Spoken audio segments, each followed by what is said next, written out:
Hey everybody, welcome to another review. Today I'm going to be reviewing the brand new album by Of Mice and Men, Tether. Now this is the band's 8th record, and following Echo, I didn't know what to expect either, but something that kind of reminds me of Echo, but instead a lighter version. Now Echo is a really good album in my opinion. I think this is one of the band's best efforts yet, and it's definitely up there with some of their strongest material which fans crave for, like Earth and Sky, which is a very beloved album from what I can tell and what I listen to. I think it's a really strong one as well, but Tether is very different from anything we've had recently. It sounds like Echo, but in terms of the overall structure, it's sonically very different. It's a very light album that plays a lot more with clean vocals and more melodic moments. Matter of fact, the title track Tether is the softest track on the album. It's one that sort of builds up the energy of it, but even then it's not a heavy track. This one plays into more of that safe territory that kind of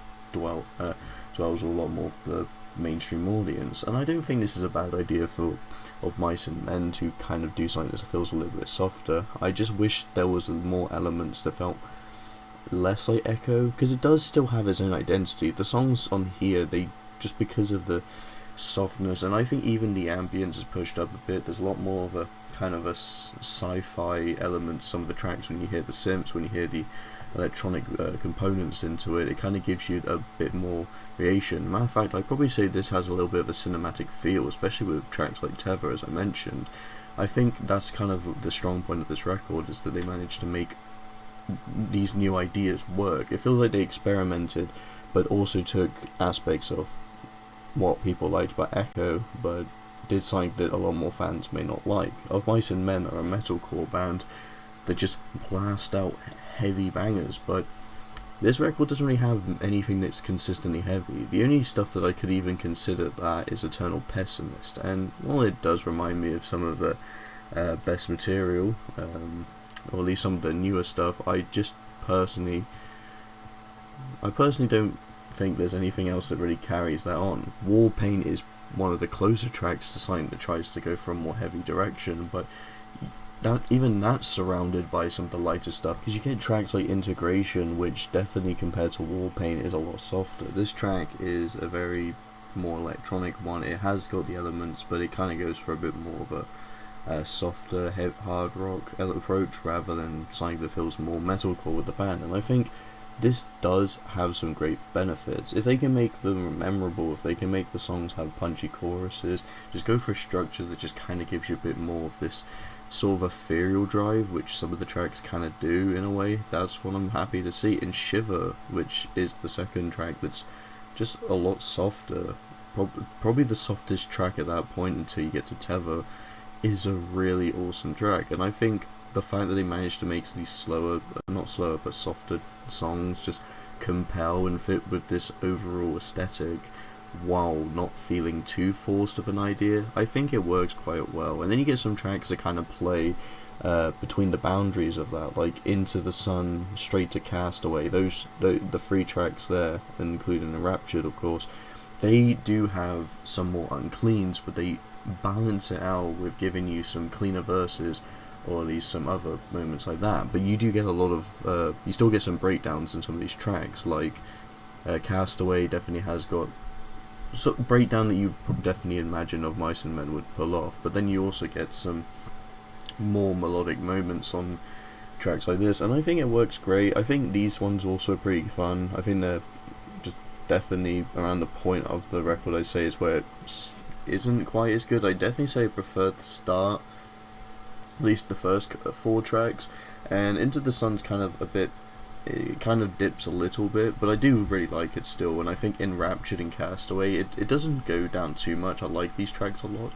but I feel like the presentation is kind of a bit iffy with the structure. I feel like the first 4 songs are very unique in terms of it, and then kind of Into the Sun, Enraptured and Castaway, brilliant tracks, but they kind of fluctuate a little bit in being a more similar sound, I guess. They just do similar things, and that's where Tether, I guess it's just because Tether is this very soft track that you get afterwards that's very noticeable and it easily stands out.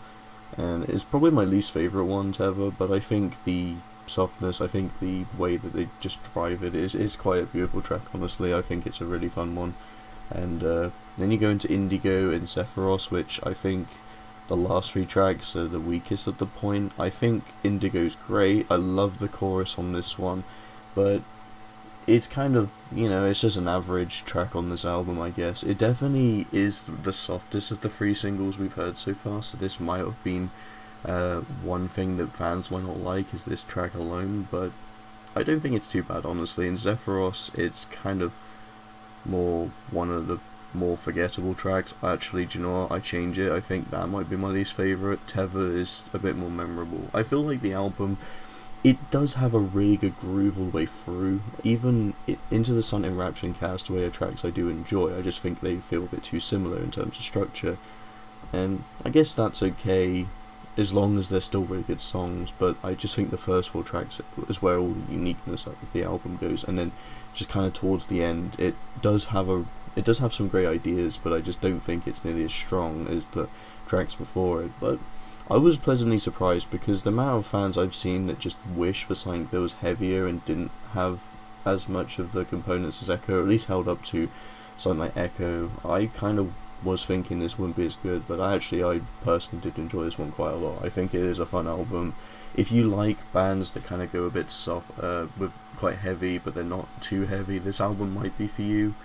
But in general, Mice and Men aren't necessarily a softer band like this, so it's kind of a rarity that some bands would do it, but I guess everyone wants to kind of experiment here and there, and I think that's the opportunity they took with it. I think it's a pretty solid album, to be honest. I didn't know what to expect, and after Echo, I don't think it's quite as good as Echo, because Echo is a pretty good album in my opinion, but I still think it's a relatively good Of Mice and Men record. I would give this one, a 3.5 out of 5. It's fine. It's definitely fine. It's good. It's got some great elements. I think the production's really good, and and Aaron's voice is fantastic on this. I think it's one of my favourite performances on a lot of these tracks, and that's pretty much what I have to say. So I hope you guys enjoy. Thank you so much for watching, and see you guys in the next video.